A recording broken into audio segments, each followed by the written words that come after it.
It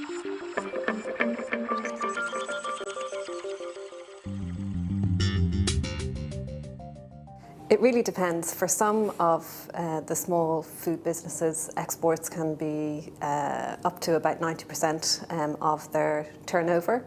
For others, exports are really about creating more of a brand value, creating some buzz about their brand internationally, and handpicking some targeted customers in order to help create that buzz.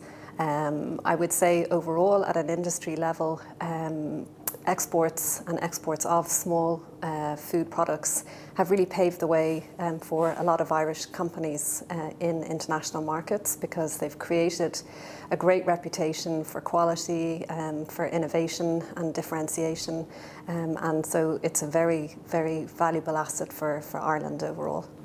I think the most important thing is, first of all, to have a plan.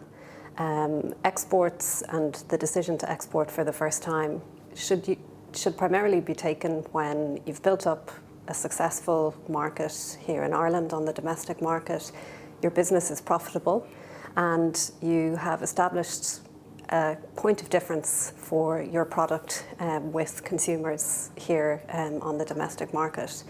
At that stage, then you can begin to consider, does that point of difference also apply for your target market? You know, one of the newer or more recent developments for supporting companies, big and small alike, in the last number of years has been the development of the fellowship program, and this has placed graduates of very high caliber with work experience on the ground in target markets, working on behalf of Irish food and drink companies in order to be that resource that's required to keep pushing the doors, making the appointments and following through with promotions, samplings, whatever is required. Or for some of our smaller companies, it has merely been market research, but the value of having somebody on the ground to do that for you is huge when you think of your own limited resources in a business at any given time.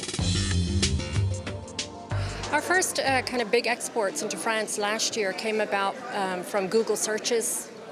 We had a few queries kind of back to back, and we hadn't really had that before from France. So I contacted Bord Bia and I said, you know, how do I kind of progress this? How do I advance this? They assigned me a fellow in France who worked out of the French Bord Bia office. She targeted a distributor and went down to Lyon to meet him. She took my kind of antiquated presentation and she jazzed it up and translated it into French. And she went down to meet him and did a whole presentation, sampling and everything. And that was about a year ago. The way it's advanced was 2 weeks ago we sent our first container load. It was the biggest order we've ever sent anywhere. So we sent a 40-foot container of 35 pallets of bagels to France. It started as, in the fall, 6 pallets, then it went up to 10 pallets, then 14 pallets, and now we're after sending a full container load. But it wouldn't have happened without Jane.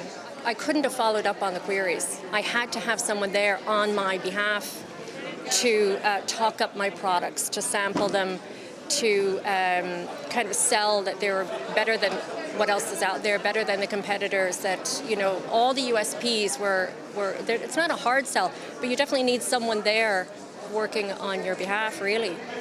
I would say that if you get a few queries from the same market, or if you've done a bit of research and you think there is a market for your product in a certain country, contact Bord Bia and ask them what market research they have for that market, because I actually do that on a regular basis. I'd always recommend that you contact your sector manager. Your sector manager understands you and understands your business, and will maybe help to answer some of the questions that need to be answered in that market research piece or in the market attractiveness model piece, and can provide a very objective and pragmatic view of what is right and what is timely for your business.